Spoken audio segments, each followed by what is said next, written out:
Nós que fomos abençoados, estamos sendo abençoados desde ontem, sobre como comemorar o Natal bíblico, e não o Natal folclórico. Nós percebemos que, com o ensino da palavra que Deus tem usado o nosso reverendo, é que há muitos anos, há muitas décadas, se comemora o Natal folclórico e não o Natal da Bíblia, o Natal bíblico. O que é então o nascimento real de Jesus? Amém? E eu vou falar um pouco sobre a genealogia bíblica, seguindo aquela sequência de ensinos. Já falamos aqui sobre os Herodes, já foi falado aqui sobre a estrela, os magos, e agora eu vou seguir dentro dessa linha a genealogia, que é para formar o quadro bíblico do nascimento de Jesus. Amém? E quando nós falamos do nascimento de Jesus, não tem dentre todos esses ensinos, a genealogia também tem sua importância tamanha, porque vai mostrar a origem, de onde ele é, de onde ele vem e quem é esse menino, baseado em registros, documentos, autenticando quem ele é. Amém? Vocês podem se assentar em nome de Jesus. Eu queria que antes de começarmos, vocês pudessem agora conversar um pouquinho sobre o que aconteceu até aqui. Desde ontem até hoje pela manhã, o que aconteceu com você, como é que você está saindo daqui essa tarde, sobre o Natal, o que está no seu coração, o que não está. Eu queria que você batesse um papo aí com o seu irmão que está ao seu lado, conversa um pouquinho.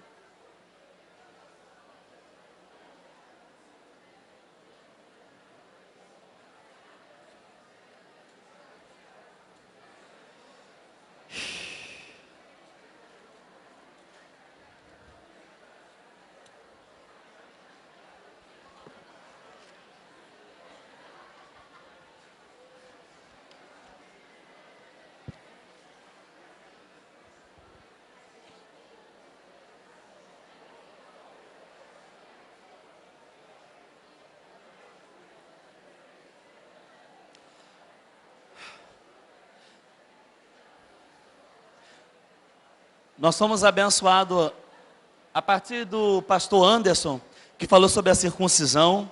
Quem aprendeu muita coisa sobre a circuncisão? Foi muito legal, foi ou não foi? O missionário que falou sobre o Herodes, o grande, e seus filhos, depois até os bisnetos. E depois sobre a estrela, com a missionária Aline.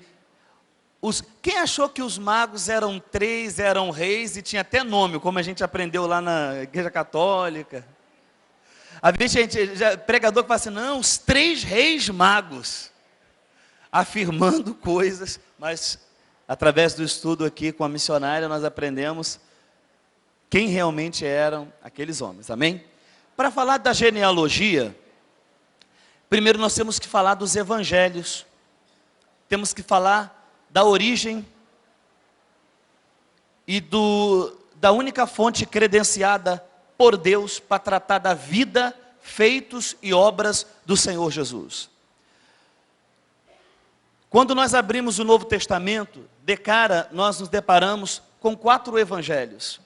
Esses evangelhos vão trazer até nós, vai levar até nós um conhecimento muito especial da vida e a obra, daquilo que Deus quer que você, que eu, que nós entendemos, temos conhecimento do Senhor Jesus Cristo.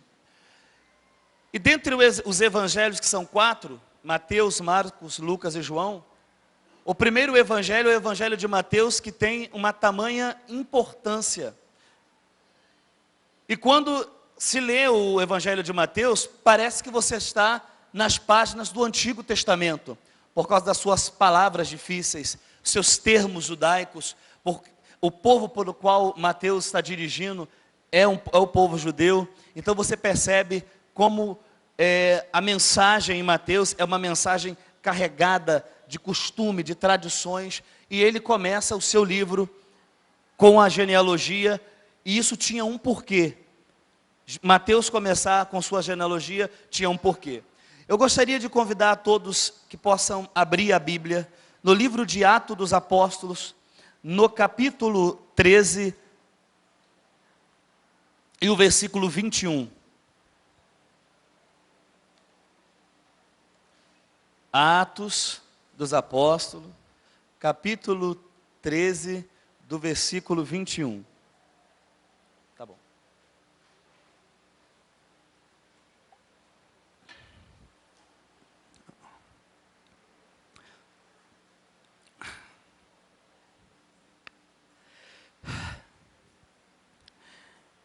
E depois pediram um rei, e Deus lhe deu por 40 anos a Saul, filho de Quis, varão da tribo de Benjamim.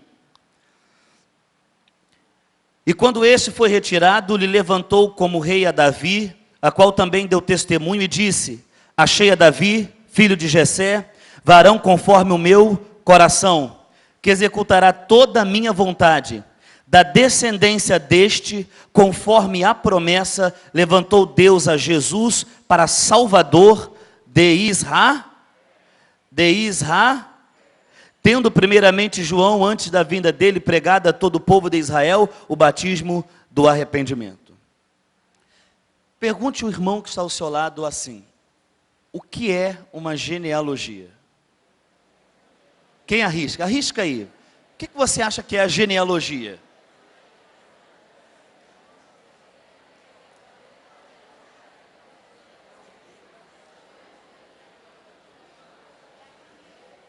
Quem ao ler o Antigo Testamento, quando chegou na parte da genealogia, pulou? Olha, não faça isso. Vamos falar a importância da genealogia. E quando chega aqueles nomes enormes que dá até uma trava na língua. Aí você fala assim: não, eu vou dar uma puladinha, vou ler outro texto, depois eu volto para cá. Ou então lê por parte, aí marca assim: vou ler o primeiro versículo, vou ler o segundo, depois... A genealogia tem um estudo tremendo.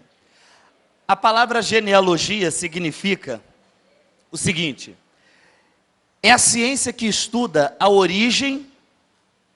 Fala para a pessoa que está falando, é a ciência, para a gente gravar, que estuda a origem, a evolução, a disseminação de várias gerações de uma família. Agora pergunta aí, o que significa genealogia? Vamos ver se ele lembra.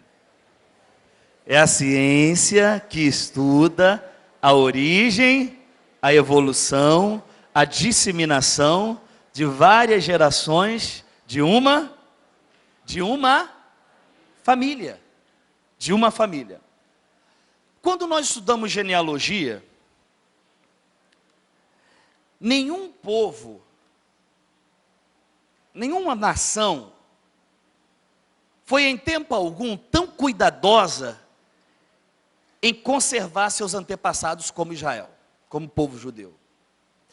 Ora, vocês sabem que o povo judeu, por diversas vezes, cativeiro, retorno, depois cativeiro e retorno.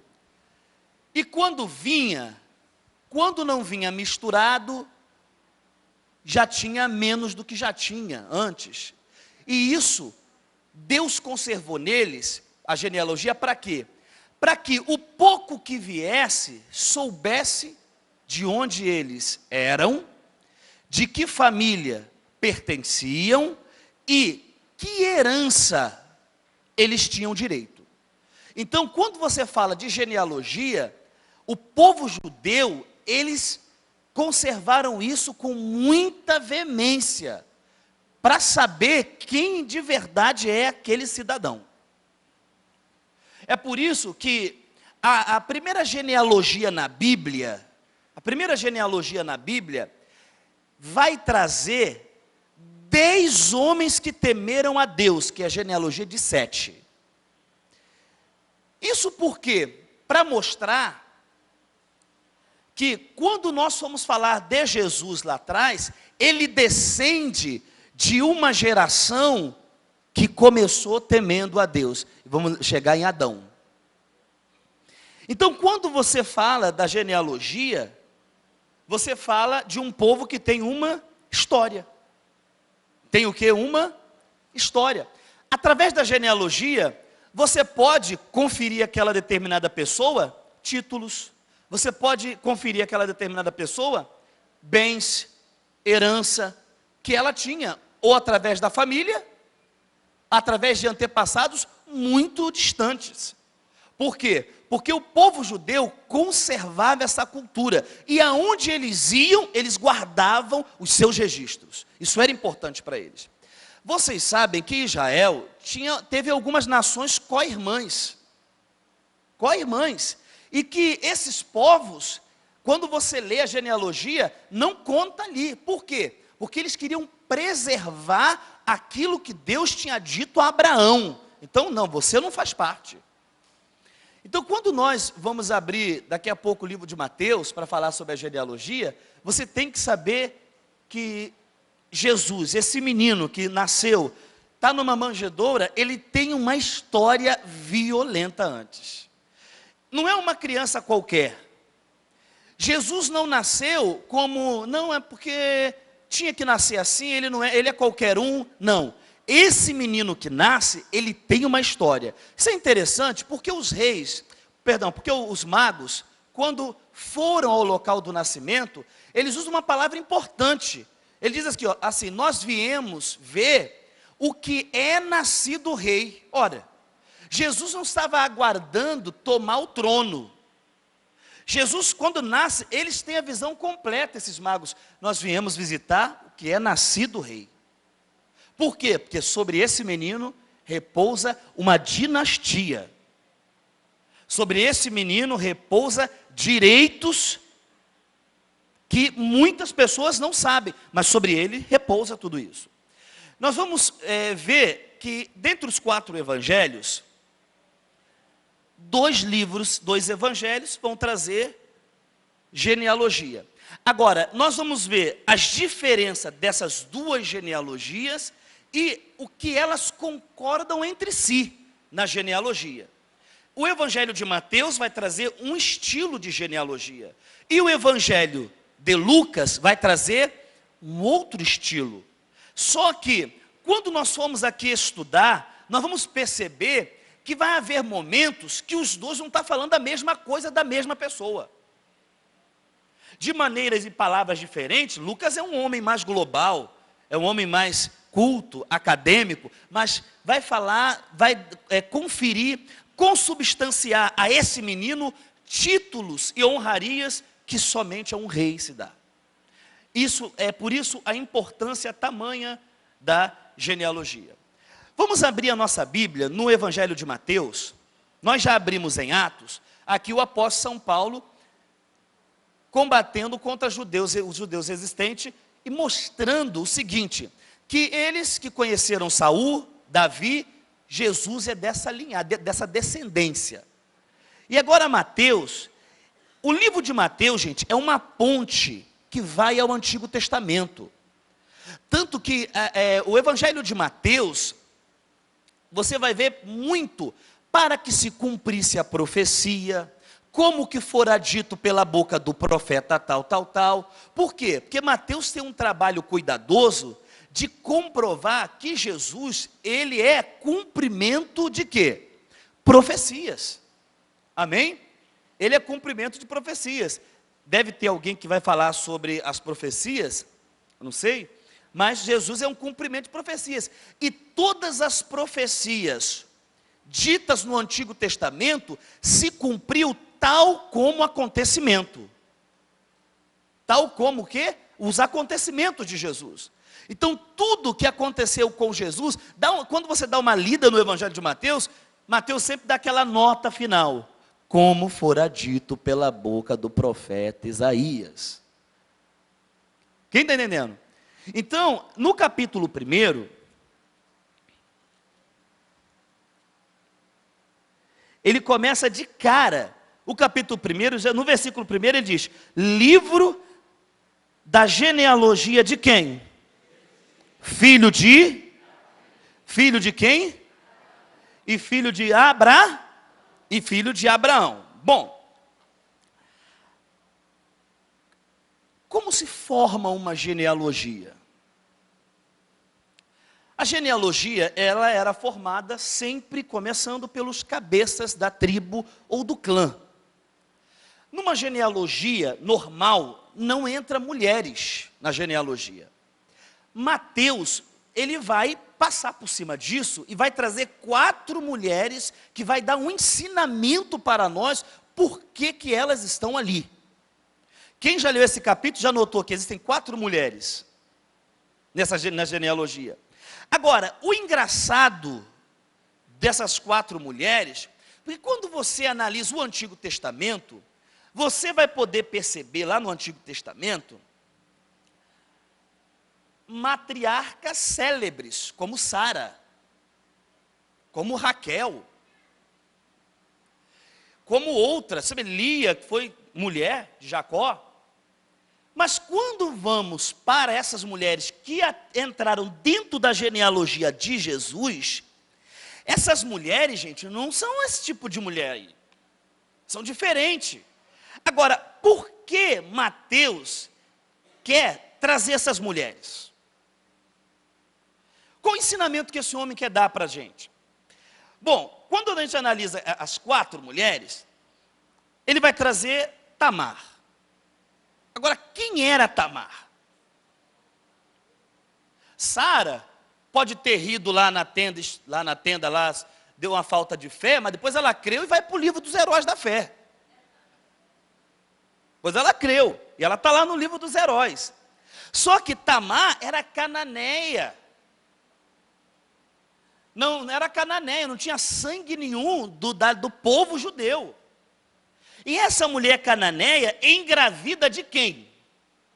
De Judá, do seu sogro. E essa mulher agora vai entrar na genealogia de Jesus. Agora vocês vão ver por que Mateus tem esse cuidado. Além de Tamar, tem Raabe, que era o quê? Prostituta de onde? Jericó. Ruth era uma moabita, não se fala muito da conduta dela, casou com um rapaz de Israel, mas era uma moabita. E também tem a Betseba, a que foi mulher de quem? De Urias. Gente, quando a gente estuda um pouco sobre Betseba, Urias, ele era israelita, ele era heteu. Ele era heteu. Então acredita-se que na certa Betseba não era israelita, casada com heteu. Agora, qual o ensino de tudo isso? Mateus está querendo dizer o seguinte, gente. Que esse Cristo, esse menino, que os magos, quando olharam, reconheceram e abriram seus tesouros, ele não será somente salvador do povo judeu. Ele veio, porque é gostoso, quando você pega as palavras de Simeão, quando olha nos olhos do menino, Simeão diz o seguinte: ele é a luz que iluminará todos os povos. Quando Mateus quer descrever Jesus, ele diz com essas mulheres: esse Cristo, esse Messias, ele não será restrito aos portões de Jerusalém, ele é para todas as nações. Ele alcançará todos os povos, dos mais indignos, dos mais impuros, mas ele purificará a todos. Ele purificará o quê? A todos. Então você, quando lê essas passagens, lá no versículo 5, no versículo 3, ele diz assim, ó, Judá gerou de Tamar a Pérez. Quer dizer, olha Tamar aí. Olha o versículo 5. E Salmão gerou de quem? A quem? Boaz.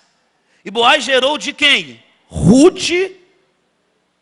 A quem? Obed. Ou seja, Jessé gerou o rei. E o rei Davi gerou quem? Da que foi mulher de Urias.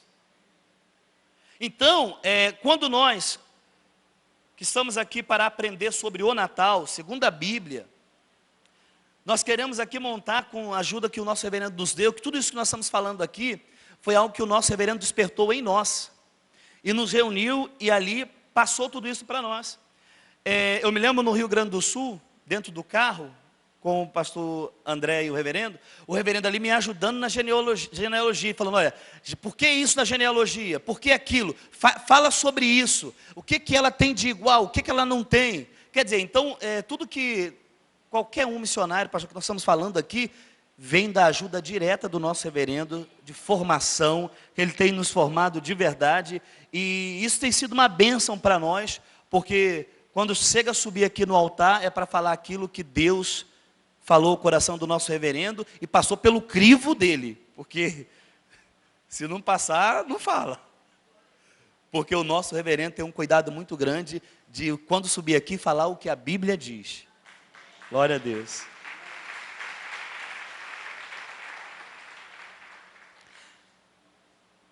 Quando nós pegamos o capítulo 1, eu queria convidar vocês para ler o versículo 16 da genealogia de Jesus, Mateus 1,16, diz assim: Jacó gerou a marido do qual nasceu quem? Que se chama o Cristo. Bom, Lucas, dá uma passadinha aí em Lucas, no capítulo 2, versículo 4, Lucas vai esmiuçar mais essa questão de José. Acharam Lucas 2,4? E subiu da Galileia também quem? Da cidade de quê? A Judéia, a cidade de Davi, chamada Belém, porque ele era da casa e família de quem? Quem era da casa e família de Davi? Então Lucas está esmiuçando para nós a questão da descendência. Ele falando de José, fala, olha, vamos ler de novo aí o versículo 5, versículo 4. E subiu da Galileia também José, da cidade de Nazaré, a Judéia, a cidade de Davi, chamada Belém, porque era da casa e família de Davi, a fim de se alistar com Maria, sua mulher, que estava grávida. Ora, o livro de Mateus, ele vai ter o seu estilo literário, falando para o povo judeu e mostrando que Jesus, ele é o Messias prometido em todo o Antigo Testamento. O missionário Wallace falou sobre os Herodes, um pouco para entendermos sobre os Herodes. E contextualizou para nós o local que Jesus nasceu e o meio em que se vivia o povo judeu, que sobre o comando, o timão de Roma. A dinastia já não existe mais judaica aqui. Roma dominava o povo de Israel, e isso você já viu aí, quantos tributos se pagava a Roma. Não eram poucos. Acredito que eram quase 5 tributos anuais que se pagava a Roma.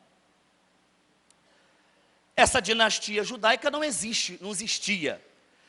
Mas, se Jesus quisesse, se Deus, na sua graça, como já fez no passado, quisesse tirar Roma do comando e instituir o trono de novo, quem era descendente legítimo para sentar lá? Ele tinha todo o direito de sentar e dizer, eu sou descendente de uma tribo real. Eu sou descendente de Davi. Então a genealogia de Mateus, ele quer mostrar para todos que esse menino que nasceu, por mais que ele esteja, porque parece um contrassenso. Você imagina, um menino que tem uma descendência real, mas nasce numa manjedoura. Vai para um local onde vivem animais. É porque o reino do qual Mateus vai trazer é um reino diferente do reino que muitos judeus almejavam. Porque o reino de Jesus não é político. É o reino quê? Espiritual. É um reino espiritual. Agora, como reino espiritual, esse reino, ele tem como você fazer parte dele. Tem como você entrar nesse reino. E Jesus vai falar para Nicodemos quais são as exigências para entrar no reino. Qual é a exigência para entrar no reino? Tinha que nascer de novo. tinha que nascer de novo. Porque quem não nascer, não vê o rei, nem entra. Então, esse menino que está ali numa manjedoura, que humanamente falando, parece que ele não é ninguém, mas ele é sim. Ele é sim. Nós estávamos agora com o nosso reverendo, e ele falou uma frase interessante, ele disse o seguinte: não tinha beleza que atraísse, beleza física, que atraísse as pessoas a Jesus. Mas quando alguém olhava para o olhar de Jesus, encarava olho no olho, via a beleza da alma de Jesus. O ladrão da cruz, o reverendo pregou em Copacabana sobre o olhar do ladrão da cruz. Revelação. Ele disse que aquele ladrão, ao olhar para Jesus, ele não vê a coroa de espinho, ele vê Jesus como rei. Ele vê Jesus coroado em glória. Porque toda pessoa que olha para esse Jesus, olha para esse olhar, vê a beleza, a graça de Deus. Amém? E então, Mateus quer mostrar para os judeus que vocês esperam o Messias, ele veio. E esse Messias, ele é por direito, ele tem direito à descendência. E é interessante que, quando você analisa o Evangelho de Mateus, como Jesus foi rejeitado pelos judeus. Como Jesus foi o quê? O Evangelho de Mateus é um evangelho muito antagônico e muito melancólico. Porque você vê as conotações tristes de Jesus sobre algumas pessoas que deveriam estar crendo. Como os fariseus. Como os fariseus se opunham a Jesus. Como os fariseus queriam testá-lo a todo momento. Agora com o nosso reverendo estava fazendo uma reflexão sobre Jesus na casa de Simão, o leproso. E a falta de uma compreensão de quem Jesus é. E você vai ver isso nas páginas do livro de Mateus. Então, quando você fala da genealogia de Mateus, você está falando o quê? Que esse Jesus Cristo, esse menino que nasceu, repousa sobre ele uma dinastia por direito. Ele, se quisesse, poderia assumir o trono e dizer: eu sou descendente de Davi. Mateus começa a sua genealogia com duas pessoas importantes para o povo judeu. Ele começa a sua genealogia, Abraão e Davi. Abraão mostra que Jesus é um judeu natural. Ele é judeu, não tem nada misturado nele. Ele é judeu mesmo. E a genealogia, ela não confere herança dos antepassados. Vocês lembram que quando Deus se revela a Abraão, revela a ele entregando o quê? Heranças. Abençoarei todas as famílias, o quê? Da terra. Em ti serão benditas. E pá. Se isso foi conferido a Abraão, agora todas essas bênçãos estão sobre quem? Jesus, por direito. Por direito. Amém? Glória a Deus. Quando nós analisamos bem a genealogia de Jesus no livro de Mateus, Mateus, só ele fala 55 vezes a palavra reino. Reino. Ele vai mostrar que esse rei, que a atitude dos magos, você vê que ele traz a genealogia de Jesus. Olha só, vamos lá para Mateus capítulo 2. Capítulo 1, ele traz a genealogia, certo? No capítulo 2, quem vem? Nós acabamos de estudar aqui pela manhã. Não vem os magos? Agora, esses magos, olha só a atitude deles no versículo 11. Olha a atitude deles no versículo 11, 2:11. Entrando na casa, acharam um menino com Maria, sua mãe, e prostrando-se, fizeram o quê? Abrindo seus, lhe ofereceram dádiva, ouro, incenso e mirra. Eu quero falar do ouro, que é para dar ao rei.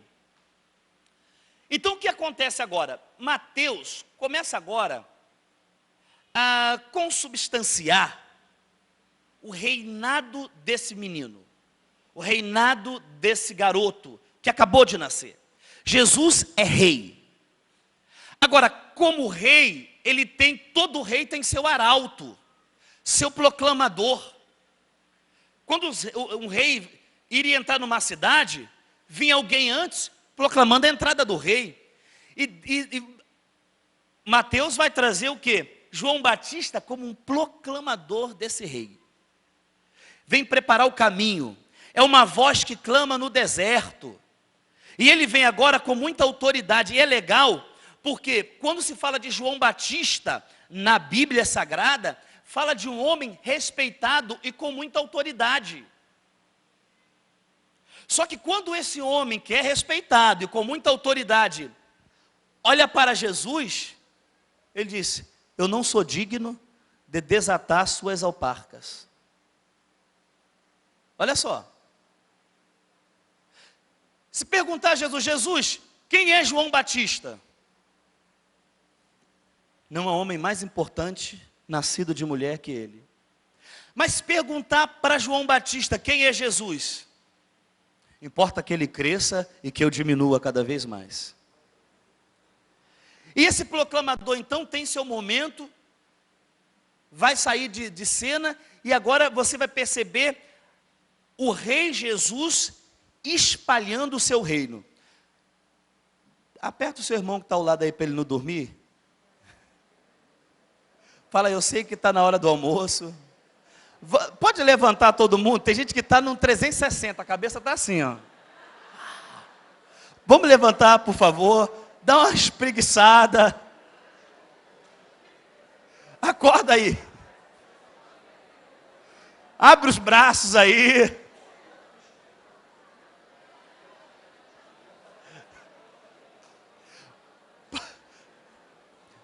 Pergunta aí, o que até agora, o que está no seu coração? O que sobre genealogia?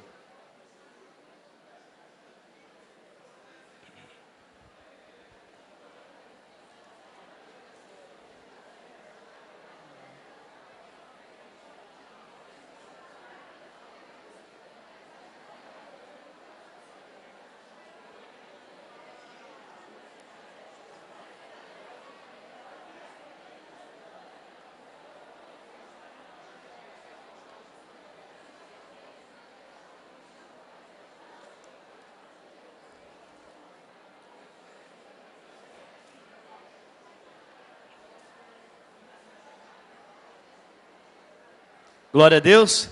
Deu para acordar? Deu para acordar? Amém. Então pode sentar. Em nome de Jesus.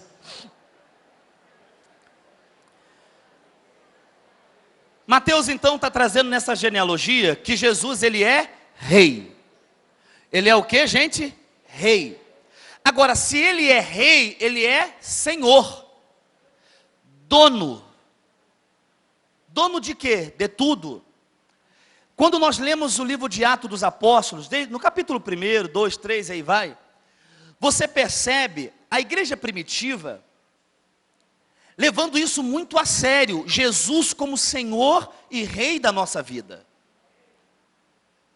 Quando os apóstolos vão escrever ou epístola, vão falar qualquer outra coisa, é interessante a forma com que os apóstolos se colocavam. Paulo, apóstolo, servo de quem? Do Senhor. Essa palavra Senhor, ela tem toda uma conotação bíblica e registrada nesses inícios. Porque esses evangelistas firmaram no coração que realmente Jesus tem que dominar nossa vida. Que Jesus não pode ser uma parte da minha fé. Jesus tem que ser tudo para nós. Jesus sendo tudo, sendo Senhor, sendo Rei, Ele então me domina e me controla. A igreja primitiva, elas caminhavam por esse trilho. A igreja primitiva, elas tinham isso muito em mente, certeza de saber que o Senhor Jesus, esse rei, ele manda nos meus bens. O Senhor Jesus manda no meu tempo. O Senhor Jesus, esse rei, ele manda na minha vida, nos meus filhos. E isso era então muito mais fácil a expansão do reino quando Jesus é Senhor. O nosso reverendo tem nos levado a meditar e que possamos deixar esses ensinamentos adentrar o nosso coração para que o Senhor Jesus assuma o lugar em nós de que realmente Ele tem que assumir como dono da nossa vida. Como dono da nossa vida. Amém, gente?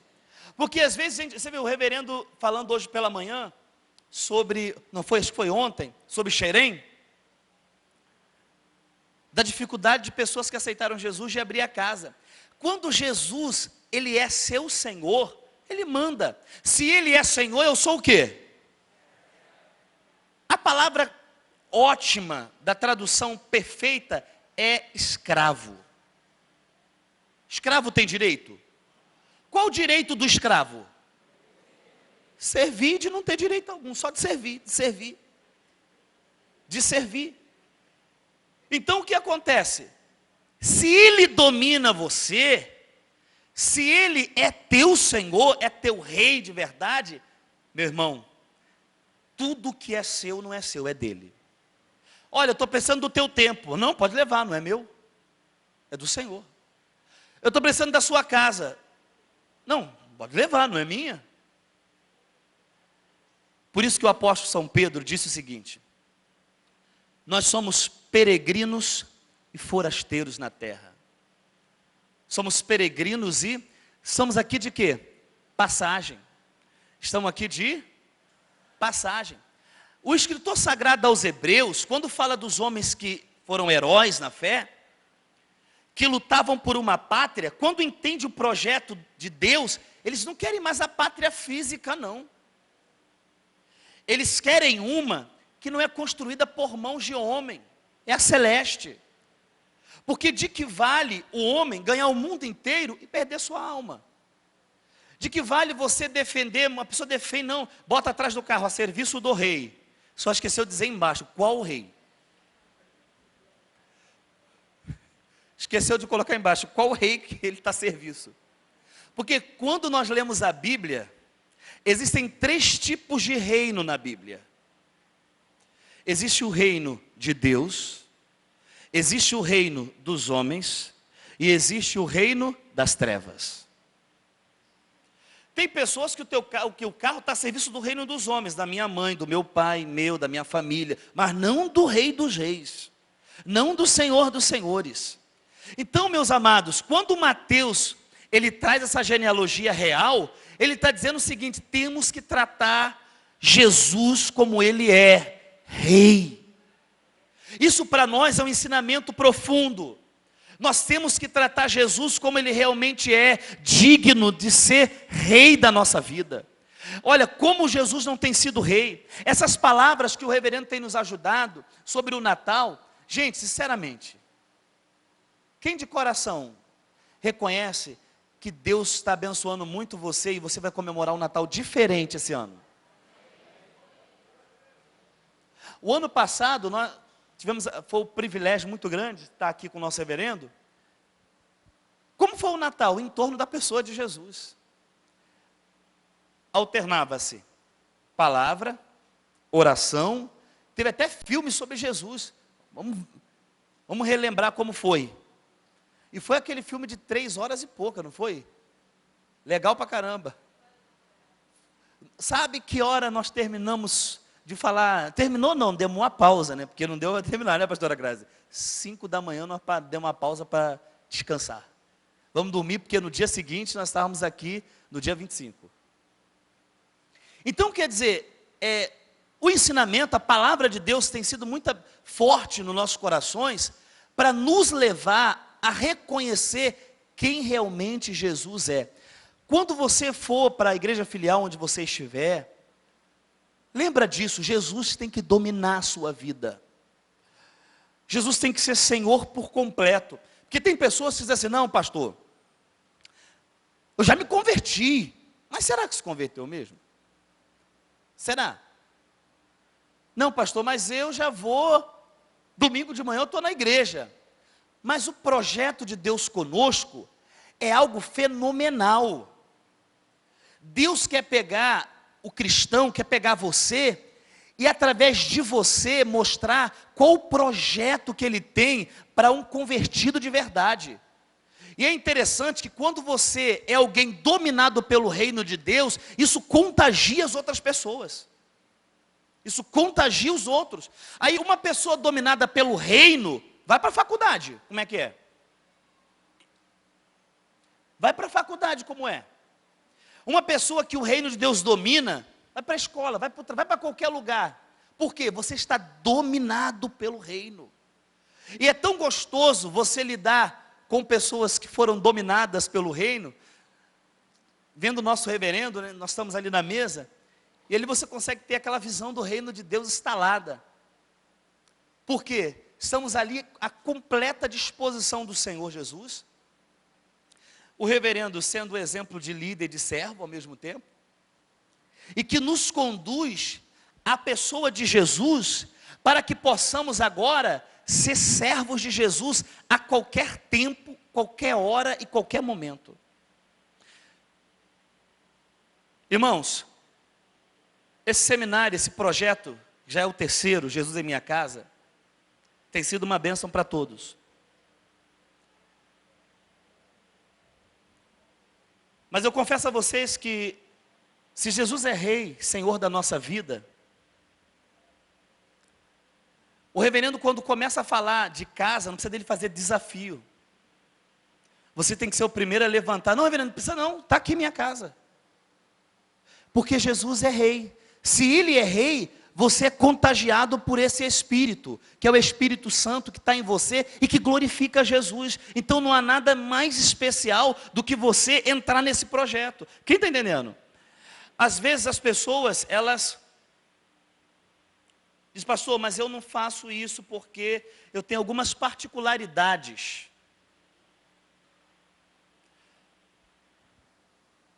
Ora, quando nós lemos a Bíblia é exemplo para tudo para nós. Existe uma mulher que nós já falamos sobre ela era moabita, a Ruth. Ela tinha costumes diferentes. Olha só, ela tinha costumes diferentes. Ela não sabia de muitas das crenças e de como se inicia o ritual judaico, como era, mas ela sentou no coração de seguir sua sogra. E é interessante que Noemi não diz para ela assim, ó, eu não posso te levar porque eu não sei o que vai ser lá. Eu não posso te levar por isso ou aquilo. Ela vai. Quando Jesus é Rei da nossa vida e Ele nos domina, eu não crio obstáculos para que o reinado dele se estabeleça no meu dinheiro, na minha casa, na minha família. Eu não crio obstáculo. Por quê? Porque Jesus é o quê? Rei. Vire para a pessoa que está ao seu lado e fale assim, olha, quando o Senhor Jesus reina, você não tem que criar obstáculos. Amém, gente? Glória a Deus. Agora, quando nós falamos dessa genealogia, genealogia do Rei Jesus, no livro de Mateus você vai perceber muito isso. A genealogia caminha muito com as profecias. Genealogia e as profecias. Em Gênesis 49, versículo 10. Gênesis 49.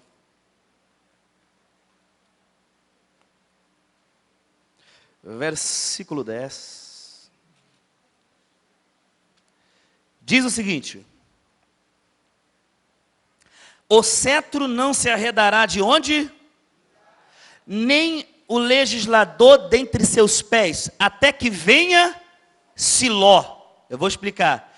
E a ele se congregarão os povos, até que venha Siló, ou seja, até que venha aquele no qual toda a dinastia, todo o poder repousa. E quando Jesus nasce, ele é esse Siló, do qual repousa todos os direitos.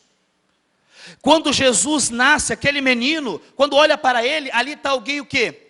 Que por direito pode subir ao trono, que é judeu natural e que é o Messias prometido por toda a Escritura. Glória a Deus. É o Messias prometido por toda a... Agora, a genealogia também de Mateus mostra a trajetória do povo de Israel. A genealogia de Mateus mostra a trajetória do povo de Israel. Bom, a genealogia de Mateus, ela divide em 3 blocos. Ela se divide em 3 blocos. Ela vai de Abraão a Davi, de Davi ao exílio babilônico, e do exílio babilônico até Jesus. Essas 3 divisões vão estruturar a história de Israel. Quando falamos de Abraão a Davi, marca o surgimento de Israel como nação. Quando falamos de Davi ao exílio, fala o seguinte: essa nação cresceu, essa nação teve reis, e agora eles vão passar por um período de sofrimento e escravidão, por causa da desobediência. E do exílio babilônico a Jesus, fala o seguinte: da libertação do povo e transformação de toda a tragédia em triunfo, através daquele bebê que está ali, naquela manjedoura. Por isso que os magos, quando olham o menino Jesus, eles dizem: esse garoto é nascido rei. Ele não é qualquer menino. Repousa sobre ele direitos importantíssimos. Então, quando Mateus chama a atenção dos judeus para Jesus, mostra a eles que esse reinado, esse rei Jesus, o seu reino, ele é de uma maneira tão veloz, tão tremendo, que ele não se compara a nenhum outro reino. Porque o Antigo Testamento fecha suas páginas com 2 potências: os medos e os persas. Depois vem a Grécia, Roma. E eles acham que esse domínio para eles era tudo. E que então precisava de alguém para tirar esse domínio. Só que, de que adianta tirar as mãos de um déspota de cima e não tirar do pecado? E não tirar do diabo? E quando os magos olham esse garoto, olha ele numa manjedoura, Mateus está dizendo o seguinte: que esse menino, o reino dele é um reino espiritual, porque o problema do homem é espiritual. Então esse reino espiritual vai tirar o maior inimigo do homem de cima do homem. Esse menino, ele vai crescer, e crescendo, ele vai fazer um sacrifício real, que vai o seguinte: libertar o homem da escravidão do pecado. E aí agora, uma vez libertos, nós agora podemos dizer o seguinte: olha, eu sou feliz porque minha pátria não é aqui. Eu sou feliz porque o aguilhão da morte não me domina mais. Eu sou feliz porque eu sou bem-aventurado? Porque o Senhor Jesus me salvou. Porque o Senhor Jesus me libertou. E isso é muito mais do que viver debaixo da mão de qualquer déspotas. É por isso, meus amados, que quando você vai para a igreja primitiva e olha aqueles homens sofrendo e apanhando por causa de Jesus, isso era peso de glória para eles. Porque eles sabiam que o destino deles é eterno. Não podia atentar para as coisas que eram aparentes, porque na realidade é o que está por trás de tudo isso, é que é o real. Amém, gente? Glória a Deus. Então, quando Mateus, ele chama a atenção do povo judeu para isso, olha, ele está querendo dizer: vamos reconhecer Jesus como o verdadeiro rei. Vamos reconhecer Jesus como o verdadeiro o quê? Rei. No primeiro capítulo do livro de Atos dos Apóstolos, após Senhor Jesus já tinha ressuscitado, existiam muitas perguntas que os apóstolos poderiam fazer a Jesus. Existiam muitas situações que eles poderiam saber como foi vencer a morte. Como é que o Senhor conseguiu isso? Questionamento deles, mas eles estavam preocupados, é tempo de restaurar o reino. Jesus queria mostrar para eles que o maior reino que tem que instalar em nós é o reino de Deus. E quando o reino de Deus está instalado em nós, você vive a melhor vida do mundo. Porque, meu amado, é muito bom quando Jesus te domina. É muito bom quando você é dominado pelo Senhor Jesus. Porque o Senhor Jesus, Ele te pega e Ele faz você passar por uma transformação tamanha. E você vê o seguinte, nós que, como diz as Escrituras, vaso de barro, mas dentro, um precioso, é ouro colocado dentro desse vaso. E aí você olha para você, quem nós éramos? Ninguém. Quem você era? Ninguém. E aí Deus te pega lá da reta, do bicão, igual eu vim. Aí Deus te pega lá da onde você veio, sem perspectiva de vida nenhuma, sem nada. Eu cheguei na igreja com 14 anos de idade, já tinha parado de estudar, foi aqui que eu voltei a estudar. Eu cheguei na igreja sem uma profissão, foi aqui que eu aprendi na juventude com o reverendo. Então, ninguém, aí você agora, com a graça e a luz do Evangelho, abre teus olhos, isso é o reino. Como que eu vou fechar a porta do meu coração para um pedido do rei? Como que eu vou dizer não para um rei? Como que eu vou dizer não para esse rei, que agora não me trata mais somente como, não me trata como escravo, mas ele me trata numa relação tão especial, que ele te pega, te transforma, te usa, você é adotado na família de Deus. Então, quando Mateus traz sua genealogia, que ele fala que Jesus é rei, ele é rei mesmo. Então nós temos que sair daqui essa tarde, lembrando disso, nesse Natal, eu não posso comemorar um Natal folclórico. Eu não posso comemorar um Natal que não tem como base esses registros bíblicos que nós estamos aqui colocando. Porque quando nós falamos de Natal, nós falamos, meu amado, do nascimento de alguém que mudou a história. O nosso reverendo falou aqui de manhã, é antes e depois dele. É antes e depois dele, o mundo tem que engolir isso. Então nós, quando lemos a genealogia, ela mostra claramente quem ele é. A família que ele veio. Ela mostra claramente que sobre ele repousa uma dinastia. Ela mostra claramente de onde ele veio. Ela mostra claramente quem era a família que repousava junto com ele, esse poder, essa dinastia. Amém, gente? Glória a Deus. Então, quando nós lemos o Evangelho de Mateus e trazemos a genealogia, você vai estar sempre em mente isso. A genealogia de Mateus vai trazer para mim a genealogia do Rei Jesus, a soberania de Jesus sobre a nossa vida e como é maravilhoso deixar esse reino dominar o nosso coração. Eu queria que você olhasse para o irmão que está ao seu lado e pergunte: o reino de Deus está instalado em você? Como é que está isso aí no reino? Ele tem te dominado? Ou você tem mais... Você está dando mais ordem do que o rei?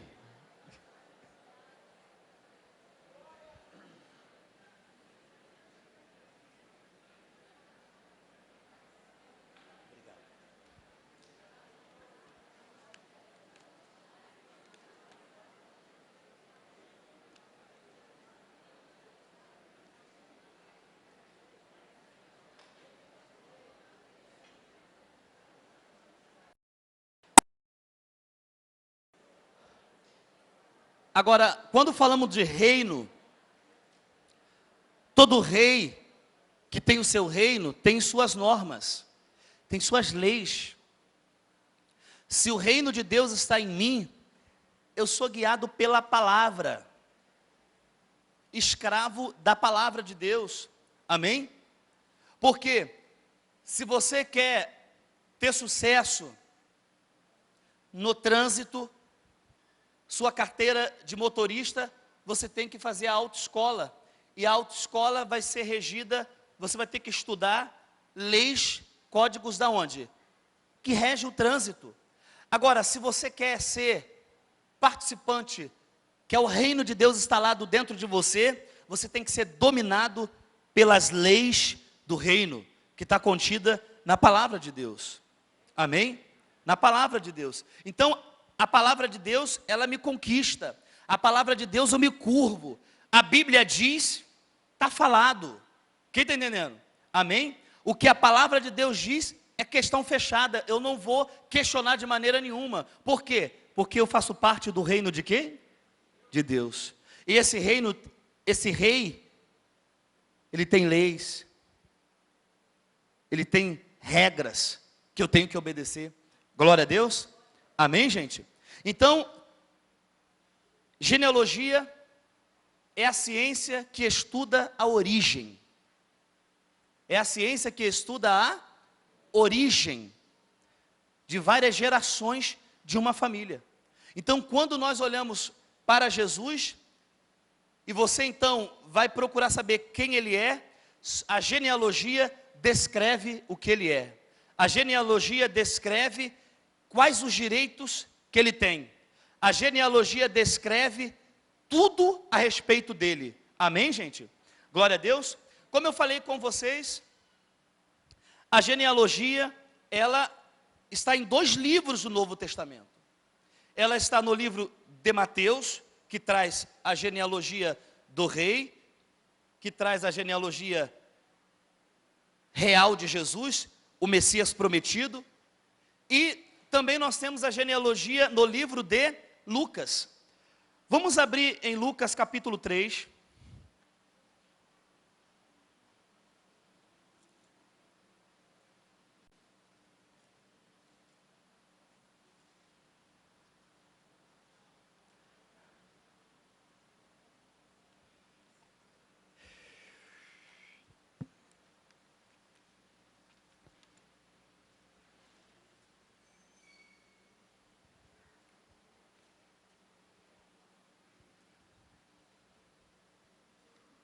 Mateus é mais histórico e quer trazer aquilo que chama a atenção do povo judeu.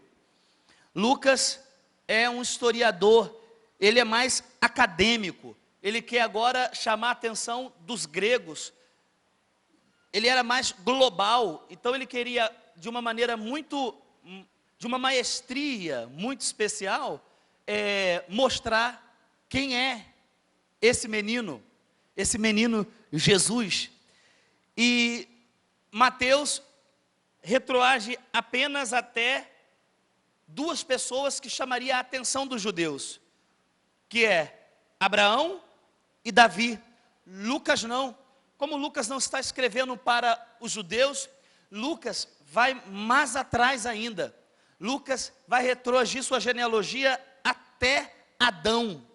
E vai pegar agora Adão, que é progenitor da raça humana, e vai mostrar que esse homem Adão, dessa carne, vai descender um que vai salvar toda a raça humana.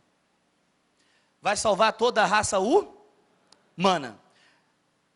Em Lucas, capítulo 3, versículo 23, diz assim: e o mesmo Jesus começava a ser de quase 30 anos, sendo como se cuidava filho de Jessé, e José de quem? E José de Eli. Ora, a geração do qual Mateus traz, vem por parte de Davi. A geração do qual Lucas traz, vem por parte de Natã. Eles vão omitir alguns nomes na genealogia, mas que não compromete o que ela quer dizer e o que ela quer trazer, para o qual repousa os direitos. Lucas aqui está escrevendo para os gregos. Como eu falei, ele é mais global. Lucas aqui tem um intuito muito amplo. E acredita-se que não só para os gregos, mas para alguns judeus que viviam longe, que viviam dispersos e que estavam agora em outras nacionalidades e agora poderiam retornar para Jerusalém e então iriam ouvir um evangelho, a vida e obra do Senhor, de uma maneira que todos iriam entender. E Lucas agora, ele sabe qual o meio político em que ele vivia. Quando falamos, meus irmãos, da Grécia, falamos de um poder de intelecto da época muito grande. Um grego perfeito era um grego sábio. Então, eles almejavam e se inspiravam no saber. Eles almejavam e inspiravam o saber. Daí, muitos filósofos surgiram. E quando você fala da Grécia, você fala de um poder pensante muito forte. Muito forte. E eles, então, valorizavam o homem de maneira sobre-humana, mas muito grande. Ao ponto de declarar eles como deuses. Só que isso tudo não isentava o ser humano grego dos seus maiores pecados. E aí você, quando olhava para um grego, você vê, analisando as mitologias, como eles eram pecadores, como um ser humano qualquer. Como um ser humano o quê? Qualquer. E Lucas, então, ele vai pegar essa genealogia e vai mostrar o seguinte, que esse menino que nasceu, agora ele está com 30 anos, mas a humanidade dele é diferente das outras. Em que sentido? Ele é perfeito, e que basta olhar para ele, e que ele pode também solucionar o problema de toda a humanidade, aquilo que os gregos não conseguiram. Porque não basta somente você se encher do saber, de estudar muito, para vencer o mal que está no homem. Ele vai mostrar agora que o único meio, o único método de vencer o maior vilão da humanidade é você olhar para Jesus e reconhecer que Jesus é o Salvador do mundo. E esse Jesus é quem vai resolver a parada do pecado e vai tirar o timão da morte sobre a minha vida. Amém, gente? Glória a Deus. É por isso que quando eu falei de Simeão, quando pega aquela criança, gente, ele tem a revelação plena. Ele diz, ele iluminará os povos. Iluminará por quê? Porque o homem sem Deus está em trevas.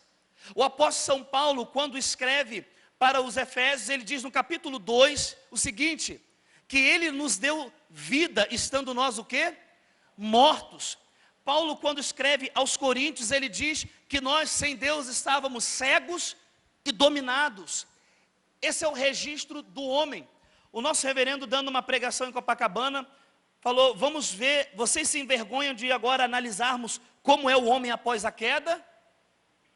Abra em Gálatas. E aí quando o reverendo começou a ler e começou a mostrar como é o homem sem Deus, como é o homem depois da queda, aquilo mostra o seguinte, como o ser humano sem Jesus, ele é o pior ser da terra, porque o pecado estraga, o pecado suja, o pecado mancha, e a única maneira de você se livrar disso, de você acabar com isso, é você olhar para esse Jesus e dizer, ele não é qualquer homem, ele é aquele que veio do céu, e agora está andando, é Deus conosco, e ele veio para iluminar os povos das trevas, e quando olhamos para Jesus, ele nos salva.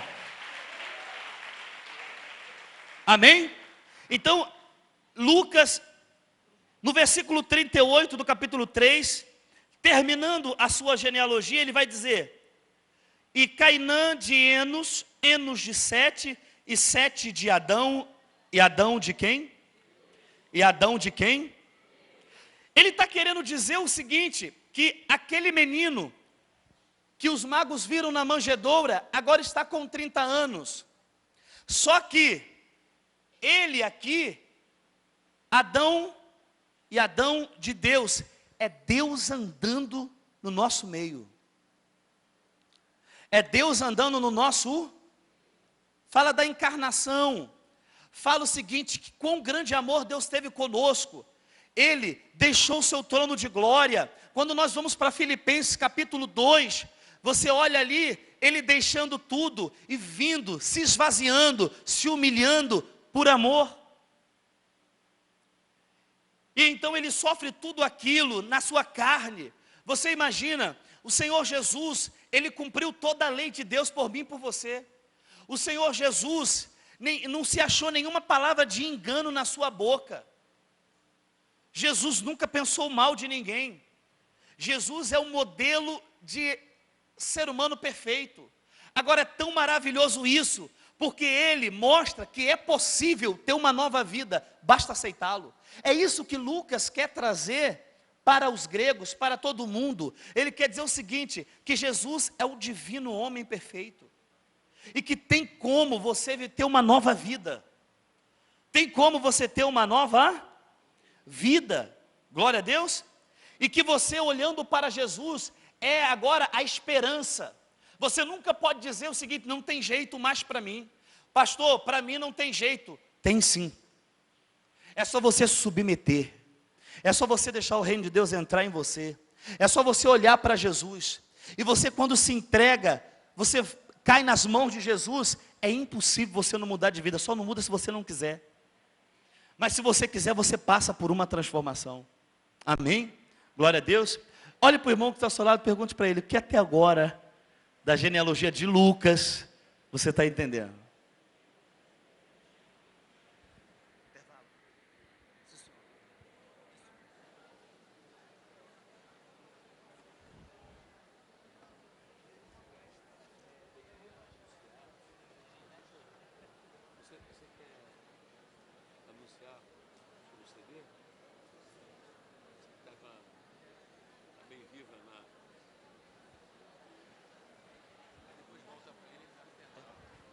Amém? Vale a pena buscar o reino de Deus em primeiro lugar, gente? Valeu a pena estar aqui, participando desse projeto Jesus em Minha Casa 3? Quanta coisa boa a gente está aprendendo, né? Vamos só crescendo. Quando você busca o reino de Deus, busca aprender a palavra de Deus, há um crescimento espiritual muito grande na nossa vida. É ou não é? Não só para a nossa própria vida, mas para que a gente possa ajudar outras pessoas. Não é verdade? Viram como é importante? Agora está chegando no final do ano, vai começar janeiro, vamos começar a ler a Bíblia de novo, né? Viram como é importante não pular a genealogia? Como é importante aqueles nomes, quem gerou quem, até chegar em Davi, até chegar em Jesus? Você vai ler numa outra perspectiva, é ou não é? Não vai pular nunca mais essa parte de genealogia, né? Amém? Gente, hoje nós tivemos um culto maravilhoso pela manhã, não teve? Deus usou aqui o pastor Celso numa palavra, trouxe para a gente 8 pontos. De muitos, ele trouxe só 8, mas só os 8 foi tremendo que Deus falou com a gente. Né? Como imitar o nosso pastor? Alguns pontos, 8 pontos. E logo depois o reverendo também, após receber simbolicamente o presente, né, que já foi entregue, ele nem passou por ele, ele trouxe uma palavra muito forte também, não foi? E eu creio assim, que Deus está preparando a nossa igreja como nunca, para receber, ser a igreja que vai recepcionar o Senhor Jesus, a volta do Senhor Jesus, a igreja dos últimos tempos. Amém, gente? Vocês creem nisso? Pelas pregações que o reverendo já tem feito, todas as pregações que ele já tem feito, como amar Jesus, levando a gente a amar muito mais Jesus, a viver Jesus intensamente, a colocar Jesus como centro da nossa vida. É ou não é? E também tem pregado muito, tem falado muito, não só ali no salão missionário, na mesa da sabedoria, né? Mas também na igreja, pregando sobre a volta de Jesus, a segunda vinda de Jesus. E foi uma mensagem também muito forte, foi ou não foi? Vale a pena comprar esse CD? Então vamos bater o recorde de venda de CD de mensagem hoje, em nome de Jesus? Então o Samuel está preparado ali para...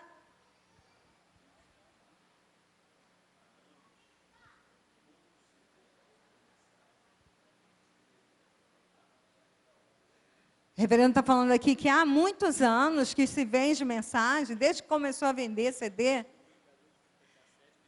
desde que ele ganhou um duplificador de fitas. Fitas, era fita cassete, né? Quem lembra? Quem comprou muita fita? Eu tenho pacotes de fita, caixas fechadas. Então, o reverendo doou esse duplificador e desde que começou as fitas, agora os CDs, é tudo para a obra de Deus, é tudo canalizado na obra. Então, hoje aqui, né, eu pedi permissão ao reverendo, a gente vai assim, fazer um teste, vamos bater o recorde. Olha, eu estive com o reverendo numa conferência na França, e eu vi, após a mensagem, filas enormes, que ia até lá atrás, de gente esperando para comprar o CD de mensagem do nosso reverendo. Foi muita gente querendo comprar. Nós temos o privilégio de ser este homem aqui pregando todos os dias. Terça, domingo. Então, vamos melhorar mais nessa parte. É botar o CD... Vocês não compram CD de música? Tem gente que gosta dos cantores evangélicos, as cantoras evangélicas, música gospel. Tem gente que compra até um pagodinho, né? Gosta de um pagodinho, não sei o quê. Vamos comprar CD de mensagem para a gente ouvir. Nosso reverendo prega palavras aqui muito fortes, que a gente tinha que ouvir quase todo dia, para não dormir no ponto, senão Jesus vai vir, um vai ser levado e o outro vai ficar dormindo. É verdade ou não é? Quem quer ficar dormindo aí? Então, dá uma cutucada no irmão que está aí do seu lado, assim, irmão, não dorme não. Não dorme na conferência Jesus em minha casa, nem na sua vida espiritual, não. Jesus vai vir e você vai ficar dormindo. Amém? Então, nós queremos bater o recorde. Tem aqui uma dupla de CD. De hoje, só de hoje. A mensagem que o pastor Celso trouxe sobre como nós devemos imitar o nosso pastor. E a volta do Senhor Jesus com o nosso reverendo. Foi a segunda mensagem também ungida, né? No dia de hoje. Quem gostaria de levar essa dupla agora? Tá com a mão aí? Prepara o dinheiro, que assim que der o intervalo... Assim que der o intervalo, vocês vão procurar aqui, pastor, tem aqui os meninos aqui também, levem a dupla. A mensagem de como devemos imitar o pastor e da vinda de Jesus. O pastor, vou passar para o pastor Miranda, ele vai falar alguma coisa, você vai dar o intervalo. E antes de procurar o café, procure o CD, senão pode acabar. Mas a gente vai fazer mais CD até no final do dia hoje, tá bom? Então não deixe. Vamos bater o recorde? Quem quer bater o recorde? Eu já falei, Samuel, separa a mim aí. Eu lembro que o missionário, o irmão Ricardo, sempre foi de comprar fita, né, Ricardo? Tem caixas de fita, né? De mensagem. E agora nós vamos comprar CD. Para a honra e glória do nome de Jesus, todo esse dinheiro, gente, vai para a obra da igreja. Ninguém, reverendo, não põe a mão nesse dinheiro, não é para o reverendo, é para a obra da igreja. Aí nossa igreja está precisando de levantar uma grande oferta aí, agora no final de ano. Amém? 20 minutinhos, mas com aquele espírito, fala de Jesus, fala do rei. Todo mundo ligado aqui.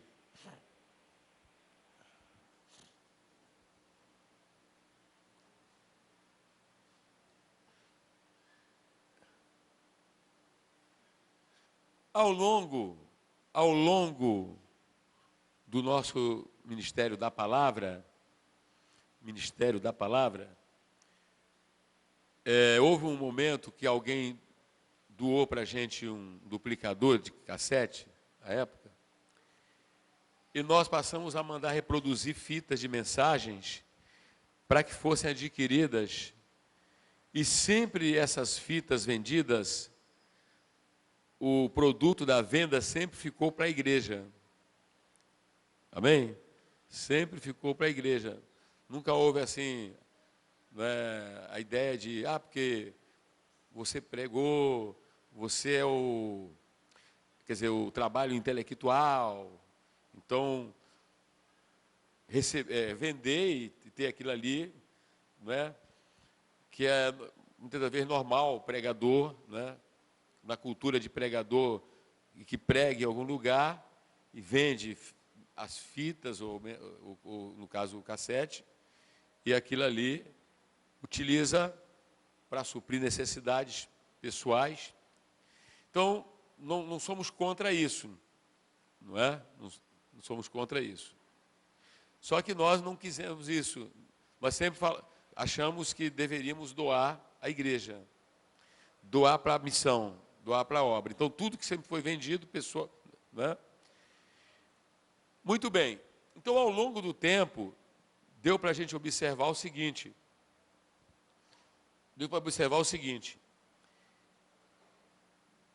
que as mensagens são fogo, trovão e relâmpago, mel, instrução, mensagem maravilhosa, etc. Mas a resposta na compra nunca foi uma resposta, entende? A altura da qualidade, presta bem atenção, a altura da qualidade espiritual do que se faz. Não é? E eu procurei sempre interpretar com sinceridade, não vendo uma má vontade das pessoas, mas um problema cultural. Aliás, muitos dos nossos problemas e desafios que temos deve-se a um problema cultural mesmo, do carioca, da Baixada Fluminense, um problema mais cultural. Quer dizer, logo estamos isentando as pessoas de uma má vontade, né? Mas nós acreditamos sempre na mudança pela formação, a mudança de hábito. Quem está entendendo? Diga amém. Também tentamos ajudar o pessoal que é atraído para comprar um CD de hino com a facilidade muito grande, basta a melodia ser agradável, não é? Então a pessoa vai imediatamente, se dispõe muito rápido para comprar um CD.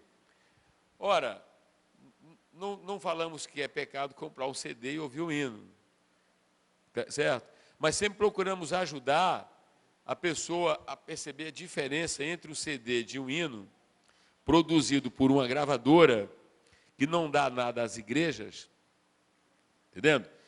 E uma pregação, não é? Um estudo bíblico, a palavra. Quem está entendendo, gente? Muito bem, eu não vou citar a Bíblia agora toda, mas lá em Timóteo, o apóstolo São Paulo, ele manda que se trata com deferência aos presbíteros, não é? Que, presta bem atenção, irmão, que se esforçam no ministério da palavra, não é? Que sejam dignos de duplicada honra, não é? Honra, até mesmo o contexto fala de honorário, inclusive. Olha bem, está entendendo? Então o que é que acontece? Uma vez que há o ministério da palavra, é muito legal a palestra que tivemos aqui ou em qualquer lugar lá das igrejas, lá mesmo em Petrópolis, o projeto da missão entre os universitários, combatendo o anti-americanismo sem causa, sem fundamento. Muito bom que quantas pessoas vieram falar comigo e disseram: reverendo, eu, muito embora tenha feito um curso assim, né, tenho um curso até superior, ou outros casos, mas eu era ignorante sobre isso. Quer dizer, olha a luz que veio pelo empenho da palavra. Quem está entendendo, diga amém? Amém, amém, amém? Interessante. Aqui nós temos a visão grande. É interessante que eu percebo que muitas das vezes Deus nos dá a visão ampla da coisa, não é? E quando a gente vai orientar a pesquisa, aí a gente vai orientar a pesquisa onde vai se buscar substanciar, etc. E é legal que você encontra, às vezes, um autor que vai falar coisas que você ouve aqui brincando pela palavra de Deus, né? Ainda agora eu estava com um livro aí, que é até da editora Vozes, para sinalizar.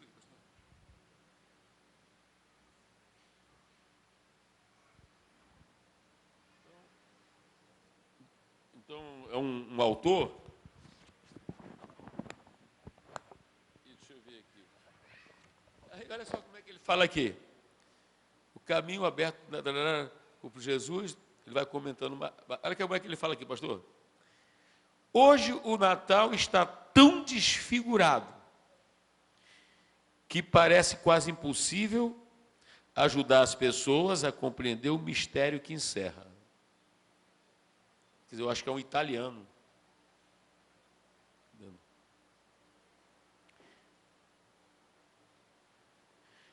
Hoje o Natal está tão desfigurado. Olha assim, hoje o Natal está tão desfigurado. Você imagina, você vem para um lugar como esse e vai ouvir aqui voz da Baixada dizendo coisas à luz da palavra que outros em outros meios dizem. Mas você não está lá, você está aqui e Deus traz aqui a grandiosidade do nosso ministério. Quer dizer, eu até disse que eu iria comentar com calma esse aspecto, né?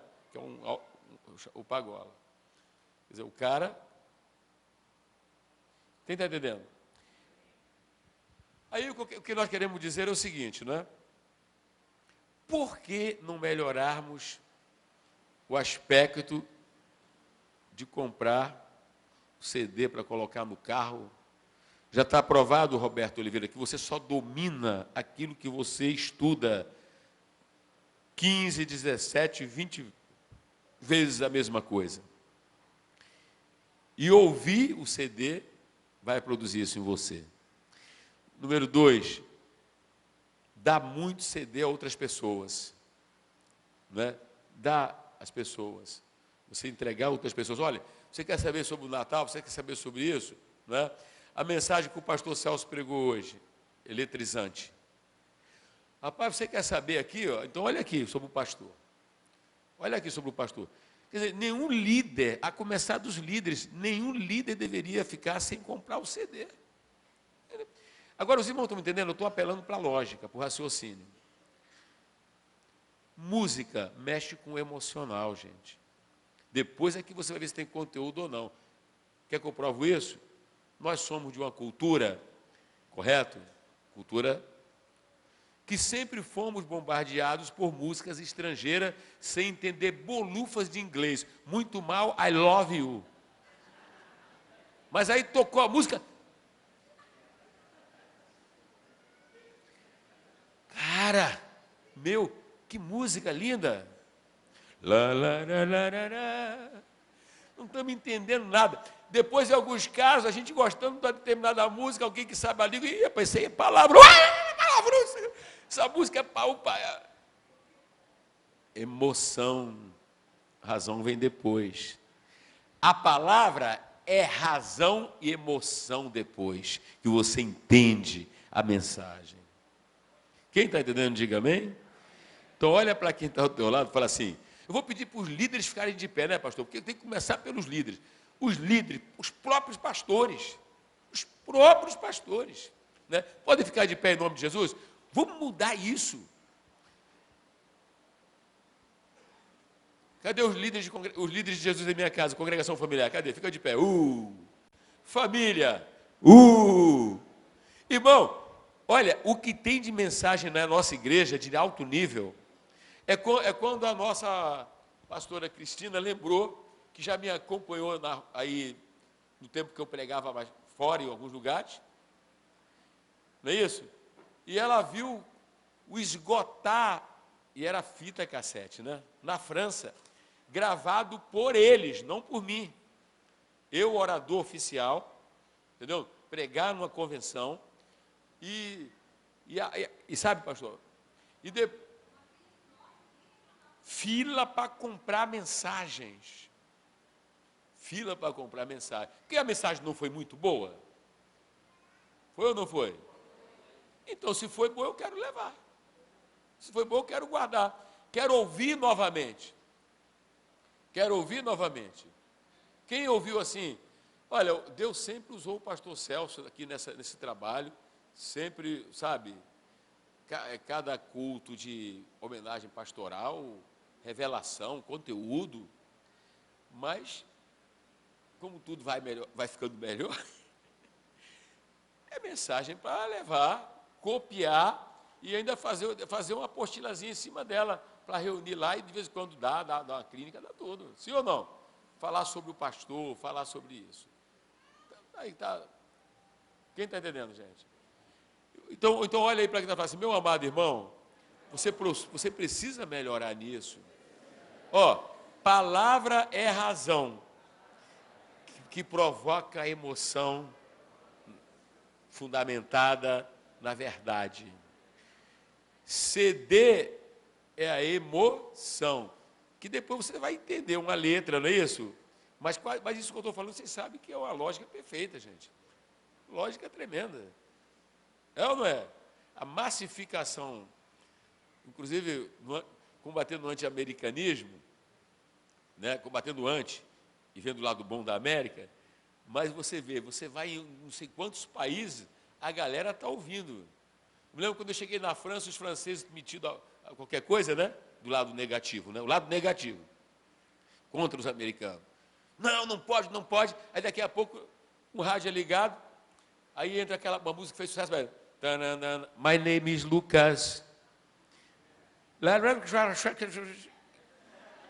O pessoal gostando da música. Quem está entendendo, gente? Então, olha para o teu irmão que está dizendo, irmão, fala assim, vamos disseminar isso, comprar. Vamos comprar. Agora, quem está ligado aí comigo? Quem está ligado prestando atenção? Amém. Agora, presta atenção, vamos ouvir aqui esses homens falando um pouquinho, porque esse pessoal aqui, há um tempão, eles trabalham, e olha só o que é que eles vão falar. É só falar com calma e direitinho. Nós temos observado que ao longo do tempo, ajudando o nosso reverendo na edição e na produção de DVDs e CDs, que a resposta não tem sido boa. Tem uma mensagem, todas as mensagens são tremendas, e tem uma mensagem que o reverendo pregou sobre os inimigos que combatem contra a alma. Ele mandou fazer 1000 CDs, que era parte 1 e parte 2. E aí foi feito 500 de 1 e 500 da parte 2. E aqui o reverendo deu a palavra, falou para que os irmãos possam, que teriam a oportunidade de comprar, queria ter, e de 1000 CDs só vendeu 300. Deixa eu falar. Aí eu estou aqui pregando, igual hoje, né? Pastor Celso pregou, depois eu vim naquela parte que falei da volta do Senhor, somos a geração, né? Aí um deu glória ali, pastor André, outro deu glória lá, né? E tudo mais, né? Edificou, foi, Edu, Dudu, tá. E a gente falou, poxa, essa mensagem, né? Essa mensagem é uma mensagem que traz cura, é uma mensagem assim, né? Poxa, então, a impressão que dá, que o bem que fez a mensagem, a alma, não é? A instrução, pode fazer o CD, que ninguém vai querer ficar de fora. Aí a prática mostrou o quê? Passou aquele momento, meu irmão. E não comprar. O que eu falo aqui? Mandamos fazer quantos? 1000. 1000. Saíram quantos? 300. Aí encalhou. Isso, senhor. Fala assim, irmão, a nossa igreja, vamos fazer uma autocrítica, a nossa igreja. E a gente ama a palavra, né? Aí a gente tem que ver o que se ama mesmo. Quer dizer, o CD é a média de quanto CD? O preço? R$10. R$10. E esses R$10 vai para onde? Vai direto para a igreja, para as despesas da igreja, oferta. Quem está entendendo? Então olha para quem está falando assim, irmão, é a palavra. Fala, para enfrentar o diabo, não é com o hino da fulana, da beltrana não, gente. Para enfrentar o capeta, é com a palavra. Não é com o hino do fulano, do beltrano não, é a palavra.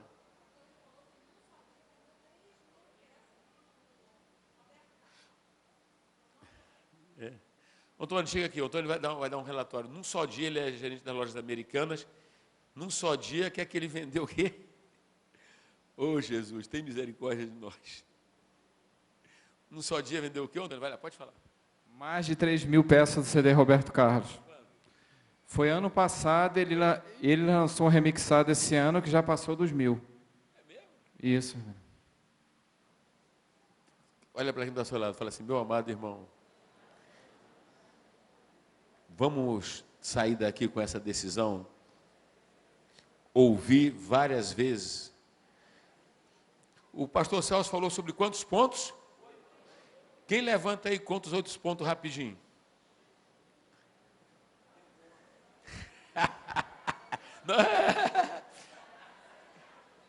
Outra coisa. Psst. Obrigado, Antônio. Ei, outra coisa, quer ver um teste? Irmão, faz na sua casa. A mensagem foi uma bênção? As mensagens foram uma bênção? Pede para a pessoa contar a mensagem. Quem está entendendo? Tem gente que vai lembrar, graças a Deus tem, a exceção sempre tem, mas não é a maior. De repente vai lembrar um ponto, né? Vai lembrar uma coisa, Mas o conteúdo, então é bom ter o CD. É bom comprar o CD. Quem está entendendo, diga amém. Amém, amém. Digamos, agora mesmo, quantos CD você fez para vender aqui? É não agora. Fizemos 30 CDs e foram vendidos 10 na livraria e 20 CDs agora. 20 de cada mensagem, né? Já estamos produzindo mais. Minha pergunta aqui. Os líderes podem ficar de pé? Não, dá licença. Pergunta. Os líderes que compraram o CD. Quantos são líderes e não compraram o CD? Fica de pé. Fica de pé, olha só. A maioria não comprou o CD. A maioria não comprou o CD. Seja sincero, não é para levar um CD agora, até didaticamente, de repente você não gostou, foi sem conteúdo a mensagem de manhã, não teve mensagem de manhã, né? Mas você, por amar Jesus, vai levar. Quem está entendendo? Quer dizer, foi com conteúdo, e eu amo Jesus e amo a igreja, aí é o que eu vou levar. Sabe o que acontece? Se nós não tivermos uma atitude de melhorar, a gente não faz mais, gente. Que este é um problema cultural. Este é um problema cultural que eu conheço bem. Nós conhecemos bem. Está entendendo? Então a gente tem que mudar a partir de quem? De nós, líderes. Né? Quer dizer, o CD, digamos, enfrentar engarrafamento. Gente, uma das melhores coisas é você enfrentar o engarrafamento sem estresse. Existe técnica para isso. Não é? Não vou falar sobre todas elas agora, porque só se for para vender um CD depois. Para a obra. Não, que a gente aqui dá muita informação e às vezes o pessoal não dá o valor que tem que dar. A verdade é essa. Entendeu? A gente que valoriza, a gente que não valoriza. A gente tem que ser muito direto, sem frescura, sabe? Essa é a verdade. Então, olha para cá.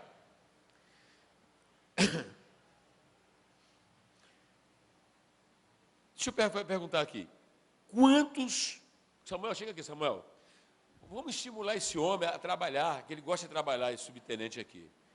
Mas aí ele passou a fazer 20 CD nos cultos, um culto de domingo, multidão que vem. Terça, ele não faz mais do que 20, não é isso? Sim, senhor. Nós fazíamos 20 CD por mensagem e sobravam 15. Fazia 20 CD por mensagem e sobrava 15, olha só. E o culto pegando fogo, hein? Será que não tem um número tanto de pessoas que vai dizer, não, eu vou levar? E aí passou a fazer quantos? Aí passamos a fazer 10. Aí desses 10, continuaram sobrando 5. Essa diminuição foi pelo fato do custo que se tem para produzir um CD, né? Tem custo e tempo. Tempo. Alguém trabalhando lá dentro. As mídias são compradas, né? A arte é paga e se ficar sobrando, com o tempo ela pode se perder, a gente perde até o custo da produção também. Além do valor da mensagem em si, se perde também o custo da produção. Por isso nós diminuímos a quantidade de mensagens, de cópias. Muito bem. Quantos dos nossos irmãos, líderes, querem se levantar agora e vão dizer aqui ao Samuel para ele ir lá agora trabalhar com a Gislene e para poder a gente mudar essa história a partir desse seminário? Pastor Ailton, quantos? Quantos? Líderes. Agora, qualquer pessoa, futuro líder, discípulo em missão, levanta aí e quem diz assim, eu vou levar? Quantos assim diz, eu vou levar? Ajuda aí a contar aí para o Samuel. Samuel vai fazer. Vamos mudar essa história a partir de hoje. Glória a Deus. Hein, pastores? Vamos mudar a partir de hoje. Vamos insistir mais uma vez? Quem é bom de matemática aí para contar? Pastor Ailton, ajuda a contar aí. Quantos de... a gente contar para ele pode fazer que você vai levar. Todo prazer.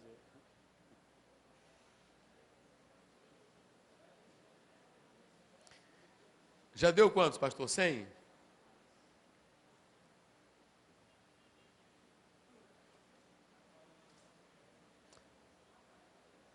Rapaz, Osasco levantou, todo mundo de Osasco levanta, rapaz. Na galeria também. Hã? 12 na galeria. E fazendo assim, muitos, vários, você sai direitinho? Sem defeito. Fala, pastor. Um sacode, né? Deu um sacode, né? Hein? Deu quantos? Quantos vamos levar? 107. 107. Aí, 107 produz em quanto tempo? Até 18 horas? Às 18 horas tem um intervalo maior, entende? Olha, até às 18 horas, quem levantou vai levar e nós vamos aplaudir o Senhor Jesus.